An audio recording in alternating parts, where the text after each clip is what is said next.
बिस्मिल्लाहिर्रहमानिर्रहीम। अस्सलाम वालेकुम friends, welcome back to my YouTube cooking channel MM cooking food secrets. आज आपके साथ मम्मा शेयर करने जा रही है होममेड बेसन की फुल्की। इसे आप बेसन की बूंदी या फिर बेसन के पकौड़े भी कह सकते हैं। ये बहुत ही क्रिस्पी मज़ेदार बनते हैं और इसे बना के हम किस तरीके से 4 से 5 महीने तक स्टोर करेंगे। तो चलिए मुकम्मल रेसिपी जानने के लिए इसे बिना स्किप करिए आखिर तक ज़रूर देखिएगा। तो चलिए बिना टाइम ज़ाया करे इसे बनाना स्टार्ट करते हैं। सबसे पहले यहाँ पर हम 1 कप बेसन ऐड करेंगे। यहाँ पर हमने बेसन को अच्छे से छान लिया। बेसन ऐड करने के बाद अब हम यहाँ पर तकरीबन 4 टेबल स्पून रेगुलर जो हम घर में आटा इस्तेमाल करते हैं वो ऐड करेंगे। आटे को भी यहाँ पर हमने अच्छे से छान लिया था। आटा ऐड करने के बाद यहाँ पर हम हस्बे ज़ायक़ा नमक ऐड करेंगे। नमक ऐड करने के बाद अब हम यहाँ पर इसमें अजवाइन ऐड करेंगे तकरीबन 1/4 टीस्पून। ये ऐड करने के बाद इसमें हम मीठा सोडा ऐड करेंगे 1/4 टीस्पून। ये ऐड करने के बाद अब हम यहाँ पर इसमें 1 टेबल स्पून कुकिंग ऑयल का इस्तेमाल करेंगे। ऑयल ऐड करने के बाद यहाँ पर हमने सभी को अच्छे से मिक्स कर लेना है इस तरीके से। इन सबको अच्छे से मिक्स करने के बाद अब हम यहाँ पर इसमें बैटर बना लेंगे। बैटर बनाने के लिए सबसे पहले यहाँ पर हम इसमें पानी ऐड करेंगे। एकदम आपने यहाँ पर सारा पानी इस्तेमाल नहीं करना, थोड़ा थोड़ा करके पानी इस्तेमाल करना है और हाथ की मदद से या फिर इलेक्ट्रिक बीटर की मदद से इसे बीट करेंगे इस तरीके से। इस तरीके से आप लोगों ने भी हाथ की मदद से या फिर इलेक्ट्रिक बीटर की मदद से इसका बैटर बना लेना है। एकदम आपने यहाँ पर इसमें लिक्विड फॉर्म में नहीं रखना, इस तरीके से जैसे यहाँ पर हमने रखा है आपने भी सेम इसी तरीके से इसका बैटर रखना है। अब हम यहाँ पर इसको रिलैक्स देने के लिए तकरीबन 10 से 15 मिनट के लिए रखेंगे ताकि हमारी जो फुल्कियाँ हैं वो अच्छे से बने। 10 मिनट के बाद अब हम यहाँ पर तकरीबन 2 मिनट के लिए इस तरीके से और बीट करेंगे। सेम इसी तरीके से भी आपका बैटर बनना चाहिए, जब भी आपकी बूंदी अच्छे से बनेगी। यहाँ पर हमने इस तरीके से बीट करने के बाद इसे फ्राई करना है। बूंदी फ्राई करने के लिए यहाँ पर हमने कुकिंग ऑयल को अच्छे से गर्म कर लिया है। नॉर्मल फ्लेम करनी है। यहाँ पर हम चम्मच की मदद से इस तरीके से हम इसमें बूंदी बनाएंगे। आपने अगर इसको लंबाई में बनाना है तो आपने यहाँ पर चम्मच को उल्टा करके इस तरीके से बनाना है।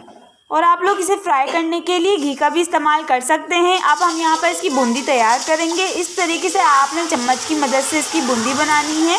आपने सभी को एक जगह पे ऐड नहीं करना वरना ये इस तरीके से चिपक जाएंगी। सभी को अलग अलग बनाने के लिए आपने यहाँ पर अलग अलग जगह पे इस तरीके से ऐड करना है ताकि आपकी बूंदी अच्छे से बने।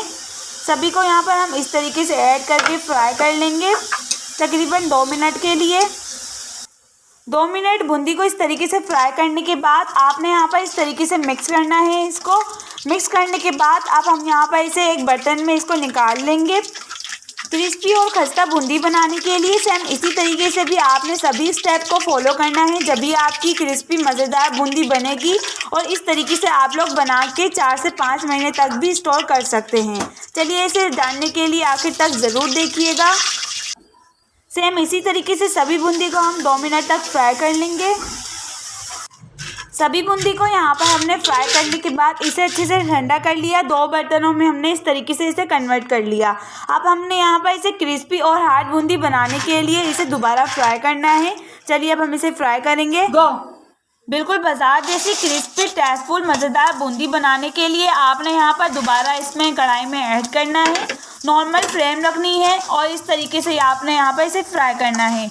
कलर ज़्यादा आपने यहाँ पर ब्राउन नहीं करना और ना ही इसमें जलाना। इस तरीके से सेम जैसे हम फ्राई कर रहे हैं आपने भी इसी तरीके से सभी स्टेप को फॉलो करना है, जब भी आपकी बिल्कुल मज़ेदार क्रिस्पी हार्ड बूंदी बनेगी। और आप लोग इस तरीके से बना के इसे 4 से 5 महीने तक इसे स्टोर भी कर सकते हैं, वो भी तरीका हम आपको बताएंगे। सभी बूंदी को इस तरीके से फ्राई करने के बाद अब हम यहाँ पर इन्हें ठंडा होने के लिए रखेंगे।